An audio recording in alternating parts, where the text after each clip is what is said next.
After months and months of buildup, we are getting to see what I think is the true team-up movie DC comic book fans have deserved. What is going on, guys? I am Reuben from Gamers Outpost LLC, and guys, we did it. We bullied an entire movie studio into giving us the movie we wanted. Yes, today we are reviewing Zack Snyder's Justice League.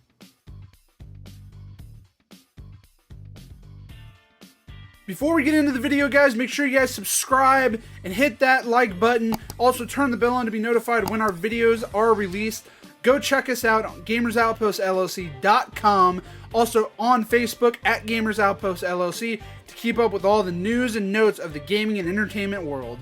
Also, this is a non-spoiler review, so you guys do not have to worry about having anything ruined for you, but I feel like if you're watching this, you're at least somewhat interested in Zack Snyder's Justice League, which before the movie came out, you kind of knew what was going on, but that is up to you guys. If you guys want me to have a more spoiler review, let me know in the comments down below. So to get into the backstory about Zack Snyder's Justice League, we have to go all the way back to April of 2016. Zack shot 90% of what was at the time going to be the Justice League, but Warner Brothers fought back because they didn't like the dark tone of it. They wanted it to be more funny and more light-colored, almost like an Avengers style movie.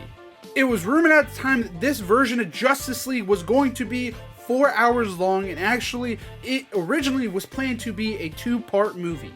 But like everything else, Warner Brothers fought that, and they only wanted a 2-hour cut of this movie. They then hired Avengers director Joss Whedon to come in to rewrite and reshoot the movie. During all this, tragically, Zack Snyder's daughter committed suicide, making him step away from the movie about 2 months later. This gave Joss Whedon full control of the movie, and he took Zack Snyder's 90% that was done, took 10% of that, and reshot the rest of the movie. This is when we get this weird CGI picture of Henry Cavill. Of course, he was shooting Mission Impossible 6 at the time, so they just decided to CGI his mouth because he had a mustache. When 2017's Justice League came out, it was a box office flop, reportedly losing Warner Brothers $70 million.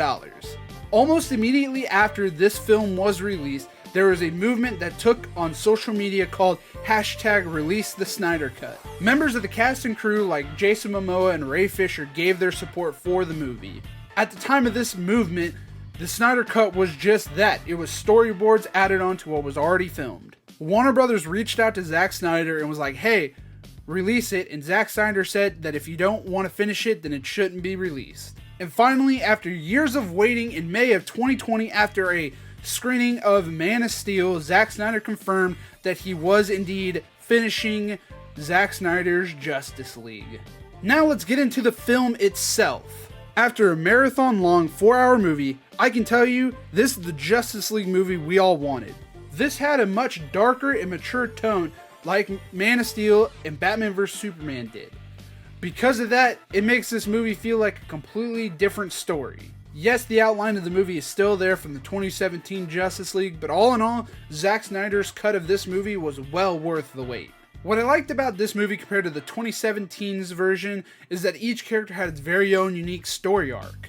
You figure out why Cyborg hates his father, and you really see why Cyborg was the pivotal Justice League member in this movie. You really understand why Aquaman resents the Atlanteans. In this version, yes, we get a very similar Barry Allen who's very funny and quick-witted, but you see him understand his powers way more in this movie than I think you ever did in the 2017 version.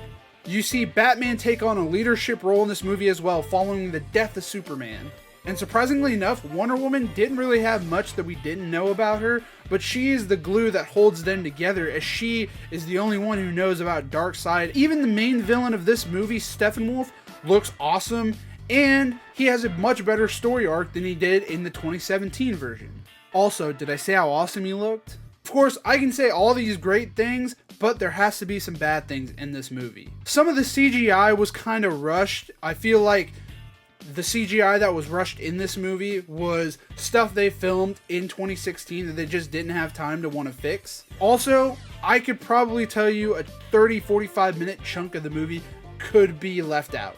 But don't worry, we didn't forget the nightmare sequence. The nightmare sequence was by far the best part of the movie. As everybody already knows, Jared Leto's Joker comes back and has a great confrontation with Ben Affleck's Batman, which has caused a lot of people on social media to want a solo Ben Affleck Batman movie with Jared Leto's Joker. I can kind of agree with them. In my opinion, I was only like 10 people who really enjoyed the DCEU. I am not a Superman fan, but I absolutely loved Man of Steel. The same way I was in love with Batman vs. Superman, even the theoretical edition that I went and seen in theaters like 2 times, I couldn't get enough of that. And then when the extended version came out on the DVD, I loved that even more. When I went and seen 2017's Justice League, I seen it 6 times in the theaters, and that's not even a joke, and 4 of those times were opening weekend. When I seen that movie, I thought the same thing then than what I did now. It didn't fit because Warner Brothers tried to do this whole Avenger style movie in this dark universe, and it just did not work. But nonetheless, I still really enjoyed that movie. I will say I'm a little biased. I love DC more than I do Marvel because I grew up on the Justice League cartoon show, the Batman animated series. I remember being a little tiny kid going to see Batman Begins in the theater and being blown away. Maybe it was a little kid in me that got to see all of the heroes that I grew up on in one movie at the same time that made me look past how bad the movie was. But at the end of the day, I think everybody has an opinion and you should love your opinion no matter what people say. This 4-hour film absolutely killed 2017's Justice League. And I know what you're saying, that is long. Good thing HBO Max actually has different chapters you can go and watch, unless you're a real true fan like me who sat 4 hours and watched the entire movie.